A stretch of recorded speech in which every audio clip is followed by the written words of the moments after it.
It all starts with a scratch. Not just any scratch, the kind that cats leave on doors. It was thin, deep, as if something metallic had been slowly dragged down the hall. I found the risk on the third dawn, after waking up with the feeling that someone had run their fingertips over my ankle while I slept. The lamp blinked 3 times when I tried to turn it on. In the bathroom mirror, my image flickered for a second, as if another face was trying to emerge from beneath my skin. I kicked the paranoia back. I live alone in a building from the 1950s, where even silence has an echo. But then the brakes started. You know that split second between turning off the TM and the room being plunged into darkness? It was there that I heard the first whisper. A female voice, hoarse, humming, sleep, sleep, on a loop. When I shouted, "Who's there?" the sound faded into static. On the floor, next to the window, a damp stain in the shape of a footprint. I decided to document it. I bought a red notebook, an alert color, and recorded everything. Times, always between 3:15 a.m. and 3:45 a.m. Temperatures, the thermometer dropped to 12 degrees Celsius. Even the frequency of the goosebumps on the back of my neck. Within a week, the pages were filled with involuntary drawings, spirals that turned into eyes, doors with hinges made of teeth. On the 10th night, the scratch on the door multiplied. Now there were 3 parallel lines, and between them, tiny fragments of something black and stringy, like burnt hair. I collected samples in a plastic bag, my shaking hands almost dropping the vial. "It's just anxiety," I lied in the mirror, as I washed my face 7 times in a row. The climax came when the shadow started to breathe. I was lying down, pretending to sleep, when I noticed that the curtain wasn't flapping in the wind. It undulated against the wind, swelling like a lung.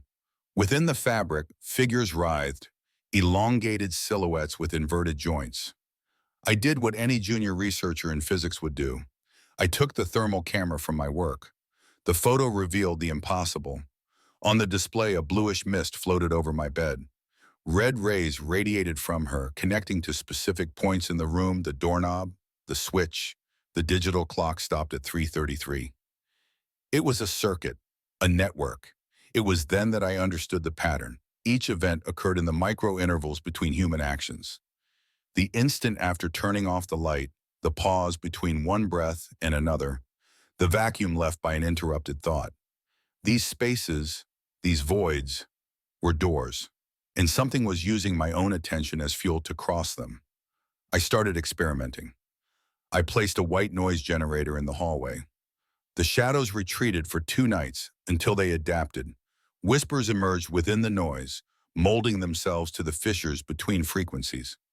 I tried sensory deprivation, but the darkness amplified the sounds.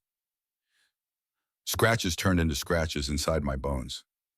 The final discovery came from a forgotten book in the university library, Interface Phenomena, The Vacuum as a Medium, by a German researcher who disappeared in 1978. On the stained pages, diagrams showed entities that inhabit the intervals of perception, described as transition consumers. The author warned, they are not supernatural, they are unnatural, they follow laws that undo ours. On the last page, an equation, dvxp, 1, where v, manifestation to speed, p, observed panic, it's attention granted translation. The more you try to deny or understand them, the faster they become real. That morning, I decided to face them. I sat on the bed, lights off, recorder on. At 3:33 a.m., the air became thin, the curtain swelled, and then a figure emerged from the corner where the wall met the ceiling. Limbs extending like tendrils, face a succession of black holes disguised as eyes and mouth. "What do you want?" I asked, holding the book like a shield. The creature bowed, his neck stretched across 3 feet of pale flesh until his mouth hovered over my ear. The voice was an ice knife. "You are already one of us. You wrote, researched, measured. Now let's measure you."